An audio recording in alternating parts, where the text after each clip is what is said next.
अस्सलाम वालेकुम व्यूअर्स, मैं हूं Asim Riaz and welcome to corporate corner लम्हे उस्ताद के साथ एक नई एपिसोड के साथ, एक नए मेहमान के साथ, एक नए टॉपिक के साथ आपकी खिदमत में हाजिर है। उम्मीद करते हैं आप लोग बिल्कुल ठीक ठाक होंगे और अपना भरपूर सारा ख्याल रख रहे होंगे हमेशा की तरह। व्यूअर्स, आज का जो हमारा टॉपिक है, it's again a very interesting topic. आज हम बात करेंगे कुछ एचआर डोमेन में, और एचआर डोमेन में भी स्पेसिफिकली हमारी थोड़ी सी गुफ्तगू होगी उन बिजनेसेस के ऊपर जो कि थोड़े से सीजनल बिजनेस है। जैसे कि अगर हम बात करते हैं शुगर का business, it's a seasonal business. Ice cream का बिजनेस है, वो थोड़ा सा सीजनल बिजनेस आता है। और इसके अलावा कई ऐसे और सीजनल चीजें हैं जहाँ पे हमें एचआर के क्या चैलेंजेस आते हैं, हमें क्या क्या उसमें मसले मसाइल आते हैं और किस तरीके से हम उन मसलों को कोप अप करते हैं। आज इस डिस्कशन को कंटिन्यू करने के लिए मेरे एक बहुत अच्छे मेहमान, मेरे बहुत अच्छे दोस्त फहीम अकबर मियाँ हमारे साथ हैं। So let's welcome Faheem Akbar मियाँ। अस्सलाम वालेकुम फहीम। जी वालेकुम अस्सलाम आसिम साहब, बहुत शुक्रिया जी मुझे इनवाइट करने का। Welcome to our show. कैसे हैं आप? ठीक ठाक हैं आप? खैरियत से हैं आप? थैंक यू वेरी मच जी, अल्लाह का बहुत शुक्र है जी। फहीम, जिसे से मैंने इंट्रोडक्शन में भी बताया कि आज हमारी जो गुफ्तगू है थोड़ी सी मैन्युफैक्चरिंग साइड के ऊपर होगी, एचआर के कॉन्टेक्स्ट में, और स्पेसिफिकली उन डोमेन्स में जहाँ पे थोड़ा सीजनल एलिमेंट ज्यादा होता है, क्योंकि सीजन आपको पता है कि लिमिटेड टाइम के लिए होता है। उसमें एचआर के क्या चैलेंजेस आते हैं, आपका माशाल्लाह इसमें काफी ज्यादा एक्सपीरियंस भी है। थोड़ा सा हमारे व्यूअर्स को बताएंगे कि what are the challenges that you face in seasonal managing people और सीजनल बिजनेसेस में। अच्छा आसिम साहब, बड़ा अहम सवाल है ये। अगर इसको देखा जाए तो सीजनल बिजनेस के हवाले से, खास तौर पे मैन्युफैक्चरिंग कंसर्न्स के अंदर वो क्या चैलेंजेस हैं जो जनरली एचआर को बेसिकली फेस करने पड़ते हैं। तो इंतहाई अहम सवाल है ये।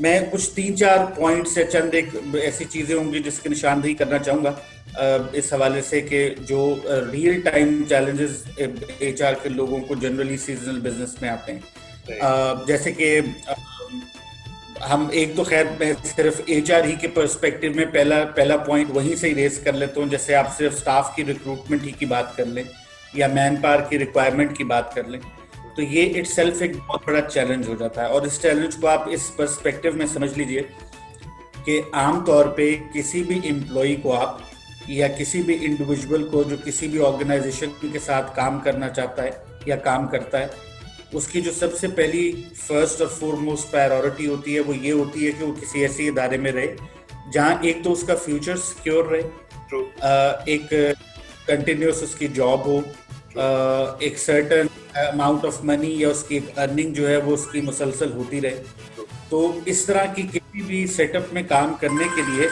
कोई भी इंडिविजुअल जो है वो ज़्यादा इसके लिए तैयार रहेगा रादर देन कि किसी ऐसे बिजनेस में जहाँ उसको श्योरिटी नहीं है इस चीज़ की कि उसकी को कंटिन्यूटी बरकरार रहती है कि नहीं। दोस्तों, सबसे पहला चैलेंज तो यही आ जाता है लोगों को इस हवाले से मोटिवेट करना, रिटेन करना या एटलीस्ट अपने पास अट्रैक्ट करना कि आप एक ऐसे बिजनेस में आ रहे हैं जहाँ पे सीजनल जो इश्यूज हैं वो होंगे और किसी न किसी टाइम पे एक सर्टन सीजन के लिए उनकी अर्निंग जो है वो डिस्टर्ब हो सकती है। तो एक तो पहला चैलेंज जो है वो स्टाफ के पर्सपेक्टिव में ये होता है। अच्छा, इसी तरह एक और भी इसको आप कॉस्ट पर्सपेक्टिव में भी देख सकते हैं। जैसे किसी भी मैन्युफैक्चरिंग को रन करने के लिए या किसी भी बिजनेस को चलाने के लिए हम जानते हैं इस बात को कि बहरहाल वो एक एक्सपेंस है जो एक कंटिन्यूस एक्सपेंस उस मैन्युफैक्चरिंग कंसर्न का या उस बिजनेस का होता रहेगा। तो तौर पे हम कहते हैं ना कि यार कमाई जो है वो रुक गई तो रुक गई, लेकिन एक्सपेंसेस नहीं रुकते हैं कभी भी। तो एक्सपेंसेस तो चलते रहते हैं। एक और इंतहाई इंपॉर्टेंट बात होती है कि जब आपकी प्रोडक्ट जो है जो आप मार्केट में अपने कस्टमर्स को बेचते हैं वो आप सेल नहीं कर रहे हैं, उसके नतीजे में रेवेन्यूज जनरेट नहीं हो रहे हैं। और जाहिर बात है जब रेवेन्यूज जनरेट नहीं हो रहे हैं तो वो तमाम एक्सपेंसेस जो आपने मीट करने हैं वो डिस्टर्ब होना शुरू हो जाते हैं। तो ये एक और चैलेंज है जो इसके सामने आ जाता है। फिर इसी तरह आप इन्वेंट्री के पर्सपेक्टिव में देखिए, इन्वेंट्री मैनेजमेंट इटसेल्फ एक बहुत बड़ा चैलेंज हो जाता है। क्योंकि अगर आपको मिसाल के तौर पे भी आपने 2-3 इंडस्ट्रीज का तस्करा किया या बिजनेसेस का तस्करा किया जो सीजनल है, तो उसी में मैं अगर फॉर इंस्टेंस एक छोटी सी एग्जांपल हम आइसक्रीम के बिजनेस की फॉर इंस्टेंस ले लें, एक सीजनल बिजनेस है। हमें मालूम है जब आपका समर या कहीं ना कहीं थोड़ा बहुत एक मौसम इस तरह का वायबल मौसम होता है कि जहाँ तक आप कोई भी ठंडी चीज जो है वो खाना आपके लिए आसान होता है। और जैसे ही कोई आप अप्रोच कर रहे हो विंटर सीजन के अंदर, तो फिर वो जाहिर बात है ला महला उसकी इनटेक कम हो जाती है, तो वो उस एतबार से एक सीजनल बिजनेस बन जाता है। आपको पता है कि उसकी जो ऑफ टेक है वो कम हो जाएगी, कस्टमर की डिमांड कम हो जाएगी जब सर्दियां आएंगी। और इसके साथ मशरूबात भी हैं, जैसे आपकी बेवरेज इंडस्ट्री भी अगर आप उठा के देख लें तो उसके अंदर भी यही बात है कि वो फिर एक चूंकि अब है बुनियादी तौर पे वो कोल्ड ड्रिंक, तो जाहिर बात है विंटर के अंदर उसकी जो ऑफ टेक है उसने ऑब्वियसली कम हो जाना है। तो वो जो चैलेंज इन्वेंट्री का आता है वो इस पर्सपेक्टिव में होता है कि या तो आपको पहले से प्लान करना है कि आपकी जो ऑफ सीजन है उस ऑफ सीजन के अंदर कितनी मिनिमम इन्वेंट्री है जो आपने मेंटेन करनी है, जिसमें दो चीजें होनी बहुत ज्यादा जरूरी हैं। एक तो ये कि इन्वेंट्री आपकी एक्सेस ना हो जाए जो फर्दर आपके लिए कॉस्ट का और कैरी करने का सबब बनेगी, और दूसरी अहम चीज ये है कि वो इतनी कम भी ना हो जाए कि आपकी जो off take normally off season में होती है आप वो भी देने के काबिल ना रहे। तो सो ये इन्वेंट्री को उस तरीके का प्रॉपर प्लान करना, ये एक और चैलेंज है जो उसके अंदर आ जाता है। अच्छा, एक और बड़ी मजेदार इसके अंदर चीज है, अगर आप इसको एचआर के भी पर्सपेक्टिव में देखें और बिजनेस के पर्सपेक्टिव में भी देखें, जो जिसको आप चैलेंज कह रहे हैं, जब आपको ऑफ सीजन आता है ना, तो पहला सवाल कम से कम एचआर के ज़हन में आता है कि जो मौजूद आपकी लेबर है या आपके जो स्टाफ मेंबर्स हैं जो अब ऑफ सीजन में काम नहीं कर रहे होंगे, अब उनके साथ करें क्या हम। सो बुनियादी तौर पे जस्ट कीप देम बिजी, ये एक और अपहिल टास्क आपके लिए बन जाता है। कुछ ना कुछ आपको चीजें आइडेंटिफाई करनी पड़ती हैं just to keep them busy, कि वो काम शाम अपना करते रहें, और फिर आप उसमें मुख्तलिफ चीजें जो हैं वो करते हैं। मैं उस पर हम आगे जाके इंशाल्लाह थोड़ी सी उसके ऊपर बात करेंगे जरूर, लेकिन ये एक बहरहाल चैलेंज जो है वो भी इसमें सामने आ जाता है। और जिससे मैंने आपको कहा रेवेन्यूज के पर्सपेक्टिव में तो एक इशू है ही है, तो वो एक पुअर कैश फ्लो का बाइस बनता है। सो कैश फ्लो के चैलेंजेस जो हैं वो भी जाहिर बात है उस ऑफ सीजन के दौरान आ जाते हैं। अच्छा, इसी तरह एक और बड़ा इंटरेस्टिंग किस्म का चैलेंज है कि आपको ऑफ सीजन के अंदर कहीं ना कहीं एक नॉर्मल अपनी स्ट्रैटेजी से जरा मुख्तलिफ स्ट्रैटेजी आपको लेके चलनी पड़ती है, कि आप कस्टमर से एक तरह से दूर हो जाते हैं। वो प्रोडक्ट इस किस्म की है जिसने एक सर्टेन सीजन में नहीं चलना, और अगर उसने सर्टेन सीजन में नहीं चलना तो उतना अरसा आपका कस्टमर के साथ जो इंटरेक्शन है वो तकरीबन ना होना, या वो जब बहुत कम हो जाता है। तो ऐसी हालत में कस्टमर को भी इंटैक्ट रखना, ताकि जब आपका सीजन आएगा तो कस्टमर एटलीस्ट याद रखे कि एक प्रोडक्ट और एक ब्रांड हुआ करता था जो हम खाते थे शुगर में या आइसक्रीम में या किसी बेवरेज के किसी न किसी प्रोडक्ट के अंदर, तो वो उससे एसोसिएट भी रहे, बहुत ज्यादा डिस्टेंस उससे ना कर ले, और इतना उस पर गैप ना आ जाए कि वो बिल्कुल ही उस प्रोडक्ट को भूल जाए। मार्केट हमारी है इतनी तेज, हम एक ऐसे एरा में बेसिकली हैं कि यहाँ आप किसी भी चीज़ के लिए हल्की सी कोई गुंजाइश या गैप आप छोड़ेंगे तो वो जो गैप को फिल करने को, उस वैक्यूम को फिल करने के लिए बहुत से लोग बाहर तैयार बैठे हैं, तो लिहाजा कर लेते हैं उसको। तो आपके पास फिर वो बहुत ये भी इस चीज़ को भी मैनेज करने के लिए कुछ ना कुछ आपकी कोई स्ट्रैटेजी जो है वो ज़रूर होनी चाहिए। And last but not least, जो एक अहम बात जिससे मैंने शुरू किया था वो इस हवाले से था कि जो स्टाफ की हमारा, जिन लोगों को हम इंगेज करते हैं अपने बिजनेस के लिए, तो जैसे हम बात कर रहे थे कि इंडिविजुअल का या किसी भी स्टाफ मेंबर का अपने काम के हवाले से पैशनेट होना भी ज़रूरी है, अपनी जॉब और अपनी कंपनी के हवाले से भी पैशनेट होना ज़रूरी है। तो अगर आप उसको वो फैसिलिटीज़ नहीं देंगे और आप अगर उसको वो मौके नहीं देंगे तो फिर ला महला ये मसाइल जो हैं वो डेफिनेटली पैदा हो जाते हैं कि उसका पैशन जो है वो भी डिस्टर्ब होता है उस पर्सपेक्टिव में, और उस ऑर्गेनाइजेशन के साथ काम करने की जो उसकी लॉयल्टी है वो भी इफेक्ट होती है। तो ये मेरे ख्याल के अंदर ये चंद एक चैलेंजेस इस तरह के हैं जो आमतौर पे हमें फेस करने पड़ते हैं। सही, फहीमी, बड़ा अच्छा आपने चैलेंजेस को आइडेंटिफाई किया और बड़े अच्छे से आपने सबको एक्सप्लेन किया। मुझे यहाँ पे एक चीज बताइएगा कि सपोज हमारी जो लेबर स्टाफ है वो तो कई दफा होता है कि हम लोग उसको आउटसोर्स करते हैं, थर्ड पार्टी पे कर देते हैं या डेली वेजेस पे कर देते हैं। अब कई ऐसी इंडस्ट्रीज हैं जो थोड़ी सी टेक्निकल इंडस्ट्रीज हैं, लाइक अगर आपकी लोडिंग है या आपकी कुछ इस टाइप की पैकिंग है या बेसिक चीजें, वो तो हम किसी थर्ड पार्टी पे दे सकते हैं। जहाँ पे टेक्निकल हायरिंग आई थी थोड़ी सी, और लो लेवल की मैं बात करता हूँ या मिड टीयर की मैं बात करता हूँ, सुपरवाइजर लेवल की, सो उसमें what do you think is the best strategy? क्या हम उनको रिटेंशन बेसिस पे रखें, मतलब मंथली सैलरी पे रखें, उनको हम सीजनल कॉन्ट्रैक्ट पे रख लेना बेहतर है, या उनके लिए भी हम लोग कोई लाइक डेली वेज बेसिस पे आना चाहिए? क्या रिकमेंड करते हैं आप उसके लिए? अच्छा देखिए, इसमें जनरली आप ये समझ लीजिए कि अगर आप इसको एक जनरल मार्केट प्रैक्टिस के पर्सपेक्टिव में भी कहें, और इसको आप एक एतबार से बेस्ट प्रैक्टिस के हवाले से भी अगर आप उस नज़र से देखें, तो देखिए ये जो कैटेगरी है बेसिकली हमारी ऐसे स्टाफ की जो कि टेम्पररी स्टाफ होता है या डेली वेजर स्टाफ होता है, इसकी ज़रूरत तो ज़ाहिरी बात है बहुत ज़्यादा पड़ती है, और हर इदारे के अंदर बहुत ज़्यादा पड़ती है।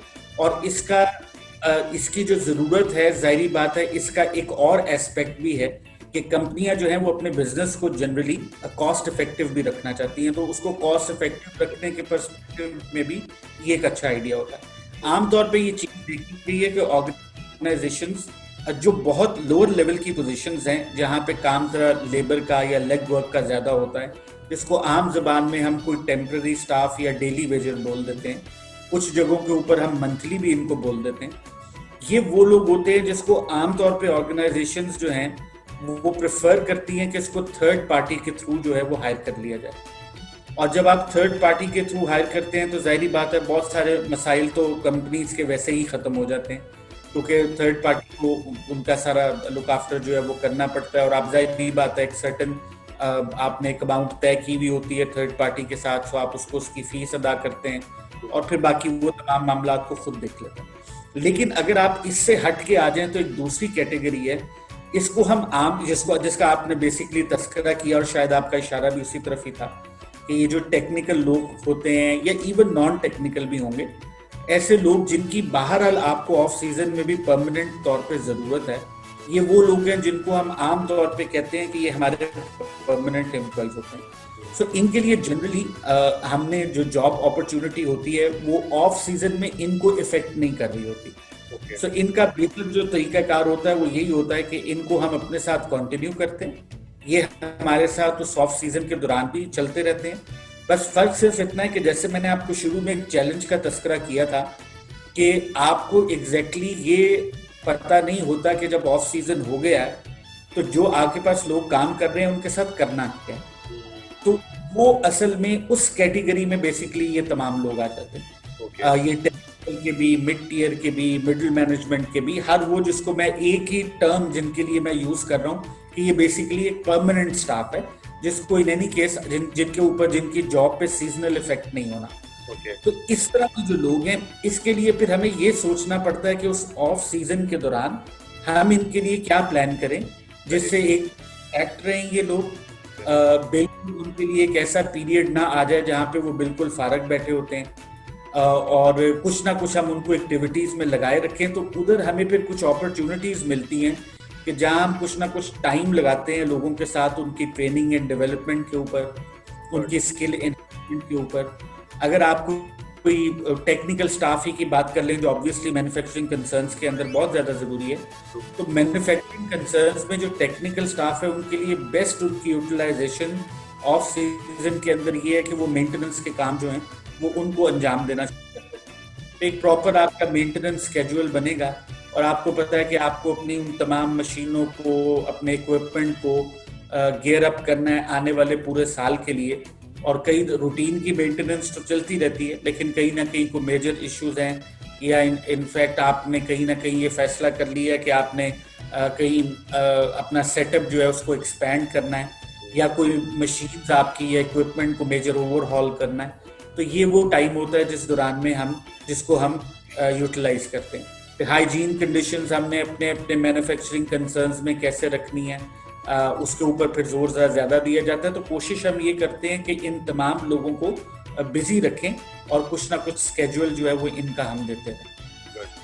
फहीम भाई, मुझे एक चीज बताइएगा, जैसे कि आपने बताया कि एक सर्टेन अमाउंट है जिसको हम लोगों ने किसी न किसी तरीके से रिटेन कर लिया, कुछ को हम लोगों ने थर्ड पार्टी के थ्रू या किसी भी तरीके से मैनेज कर लिया फॉर द सीजनल बिजनेस।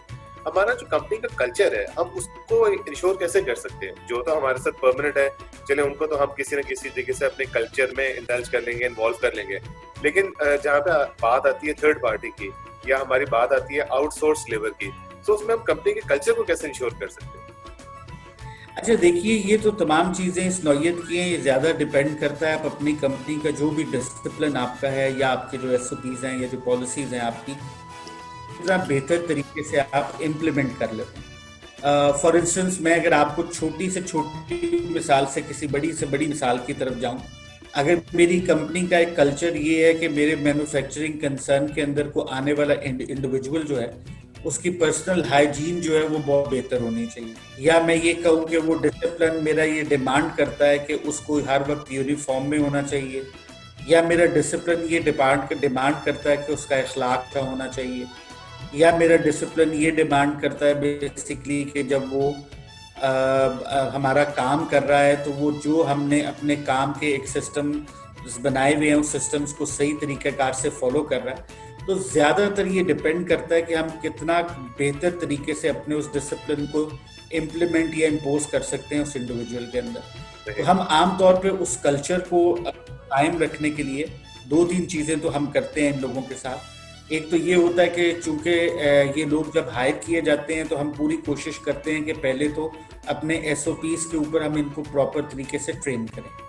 अच्छा, काम चूंकि इनका बहुत ज़्यादा टेक्निकल नौयत का नहीं होता, लिहाजा ट्रेनिंग के लिए भी हमें ज़्यादा वक्त दरकार नहीं होता। शायद ये एक सवाल ज़हन के अंदर ज़रूर आए कि अगर ट्रेनिंग ही हम इन लोगों को देने तो हम काम कब लेंगे। तो ये इस नौयत की चीज़ होती है कि जिसमें ज़्यादा वक्त भी दरकार नहीं होता। बाज़ औक़ात आप एक पूरा का पूरा ग्रुप्स के जो है उसको हायर करते हैं, अब आपके पास आता है, और बाज़ औक़ात आप उसके ऊपर पूरा आ देते हैं और उसको एक सिस्टम पूरा का पूरा अपना समझा देते हैं कि उसने अपने आप को कैरी किस तरीक़ेकार से करना है। फिर एक कॉन्टिन्यूस मॉनिटरिंग का सिस्टम है। ऑब्वियस जो इंडिविजुअल काम कर रहा है वो बेसिकली किसी न किसी सुपरवाइज़र के अंडर काम कर रहा है।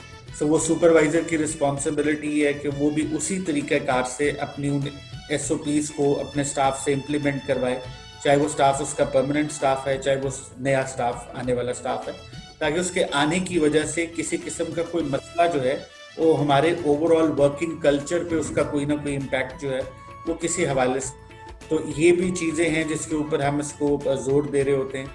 तीसरी बात ये होती है कि चूंकि ये थर्ड पार्टी कॉन्ट्रैक्टर्स होते हैं, कॉन्ट्रैक्ट स्टाफ होता है, तो बेसिकली यही हमने उनको कहीं ना कहीं हमने ट्रेन किया, इस पर हमने इनकी जिम्मेदारी लगाई हुई होती है कि ये हमारे SOPs के बिल्कुल किसी तरीक़ेकार से ख़िलाफ़ ना जाएं। तो वो SOPs हम हर एतबार से शेयर कर लेते हैं कॉन्ट्रैक्टर के साथ भी। तो कॉन्ट्रैक्टर भी स्टाफ भेज रहा होता है तो वो उसी तरीक़ेकार से बेसिकली भेज रहा होता है। तो इस तरह से हम बेसिकली अपने इस कल्चर को और अपने डिसिप्लिन को इंश्योर कर लेते हैं कि वो इसके अगेंस्ट ना जा रहा हो।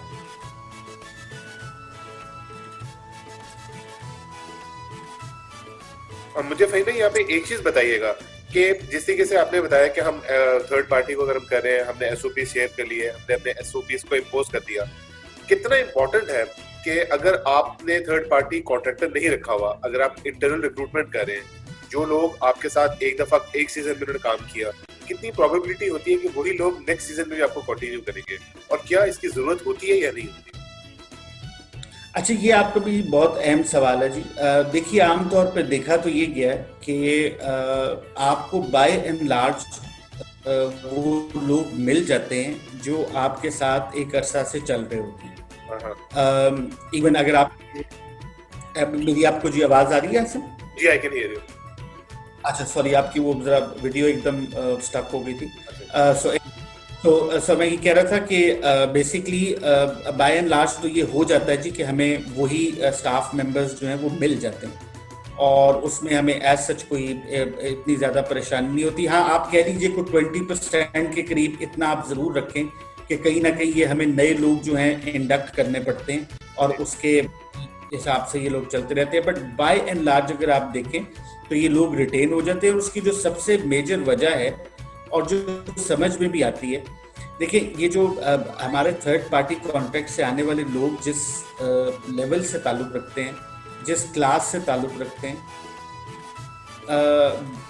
ज़्यादातर लोगों की कैटेगरी ऐसी है कि जो बेसिकली जिन्होंने रोज़ के रोज़ कमाना है, रोज़ के रोज़ खाना है, और आमतौर पे वो एक जिम्मेदाराना रवैया ही आमतौर पे दिखा रहे होते हैं, और वो अपनी जॉब को लेके उनके यहाँ संजीदगी जो है वो ज्यादा होती है। ये उनको पता है कि ये कमाई है उनकी, उन्होंने काम करना है, उन्होंने पैसे लेने हैं, और उसके बाद ही उनको ये सारा कुछ मिलेगा। तो ये आमतौर पर अगर आप देखें तो हम बाय एंड लार्ज देखते हैं ये बात कि लोग जो हैं वो इंटैक्ट रहते हैं, हम उनको रिटेन कर पाते हैं। बाकी 20% के करीब जो है, ये तो इवन रूटीन के अंदर भी ये सिलसिला चलता रहता है कि जिसमें हमें लोगों को चेंज करना पड़ता है, और उसके बाद फिर उनको जाहिर बात है उसी प्रोसेस से फिर दोबारा गुजारना पड़ता है। ट्रेन किया उनको, अपने कल्चर के मुताबिक थोड़ा सेवी किया, कल्चर सेवी, और उसके बाद फिर हमने अपने डिसिप्लिन के मुताबिक उन्हें चलाते हैं।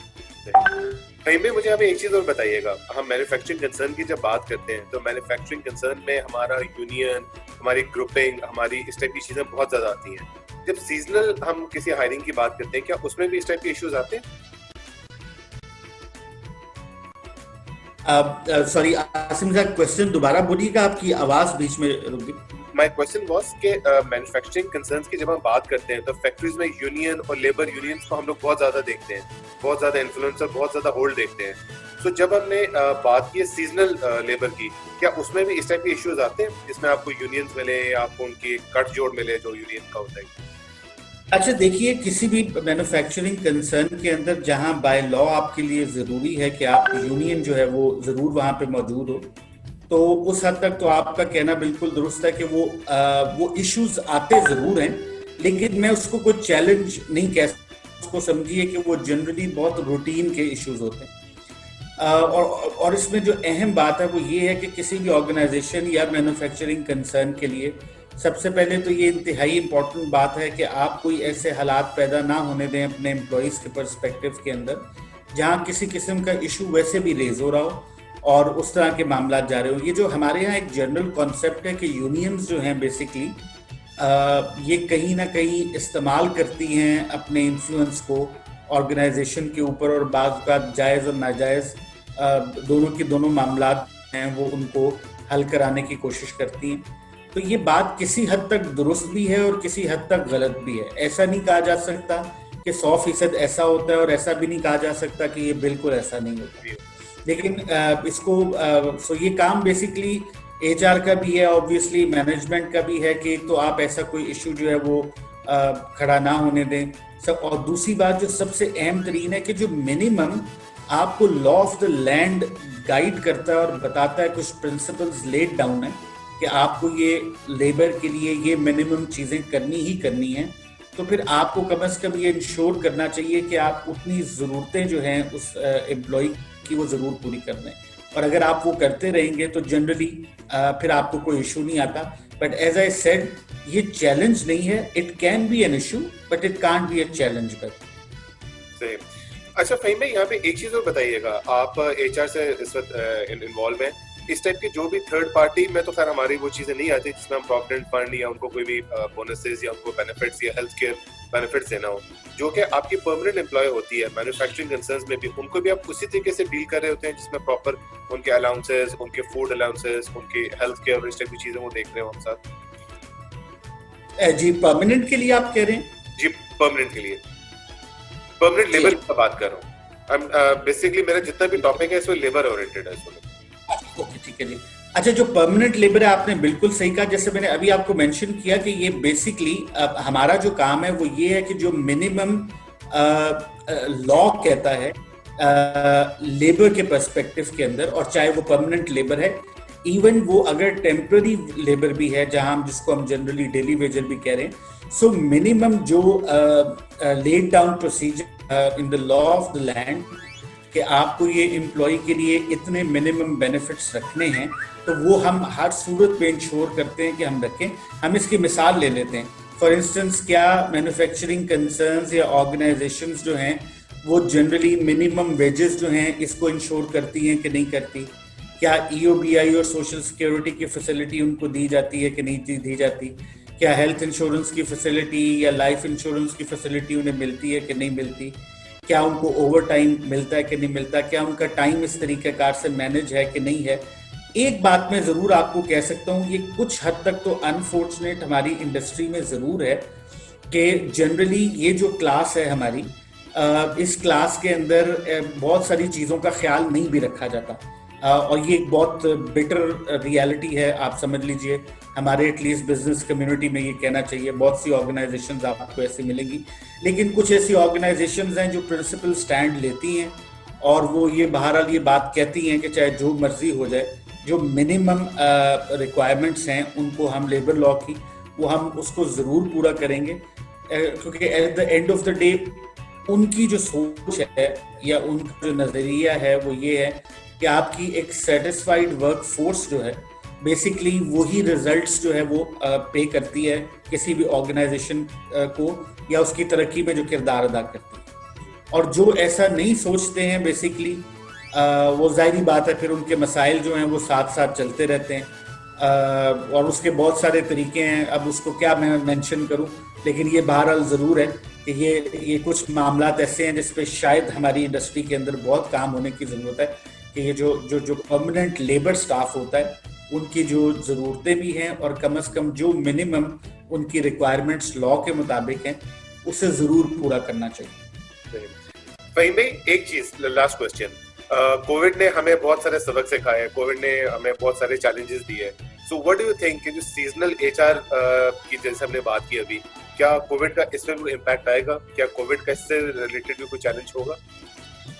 अच्छा, मैं आपसे ये अर्ज करूं, जो चीज़ देखने में आई है इस वक्त और जो कुछ हमने ऑब्जर्व किया है, मेरा ख्याल ये है कि कोविड का जो ये पेंडेमिक है इसको हम सीजनल या नॉन सीजनल केस पे नहीं ले सकते।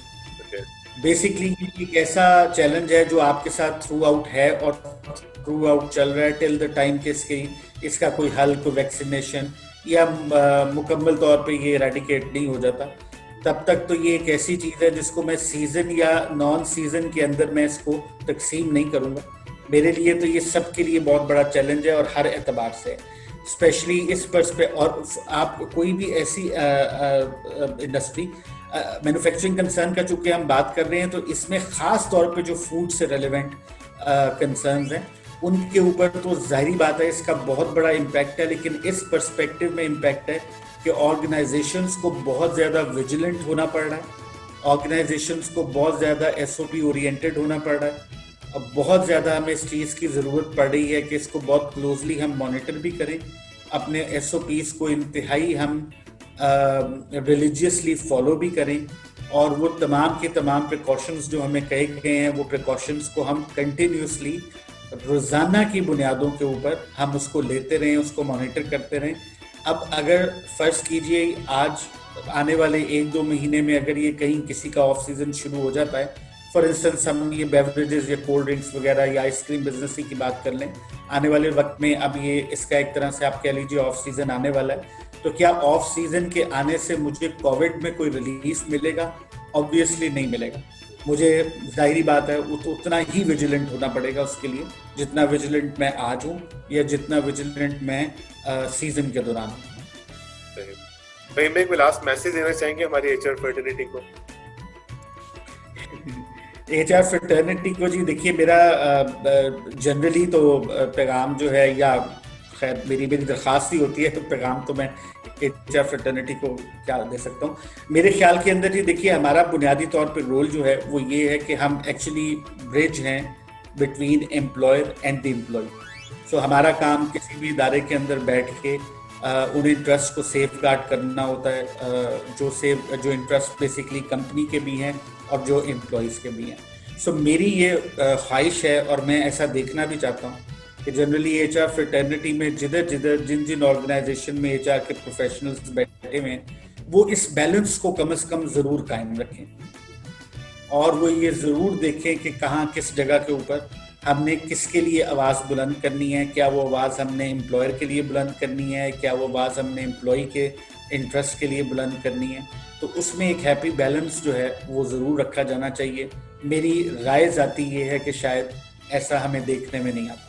True, agree with you. Thank you, Fahim. Thank you for your time. It was really nice having you with us. और मजा आया, बड़े valid points आपने डिस्कस किए, especially the way that you highlighted the challenges. They were very practical and very realistic challenges. Thank you for your time. साहब बहुत शुक्रिया आपको मुझे इनवाइट करने का जी, बहुत मजा आया इस डिस्कशन को। So viewers, this was Faheem Akbar Mian वेदास। आपने इनकी डिस्कशन सुनी, बड़ा एलैबोरेट किया इन्होंने चीजों को और बड़ा सिंपल अंदाज में इन्होंने चीजों को बताया। और आई एम वेरी श्योर कि सारे चैलेंजेस एग्जिस्ट करते हैं, सिर्फ हमारा ये है कि हम किस अप्रोच से इनको एड्रेस कर सकते हैं। हमारी अप्रोच मैटर्स कि इसको हम पॉजिटिव वे भी देख सकते हैं और इसको हम एज ए चैलेंज भी देख सकते हैं।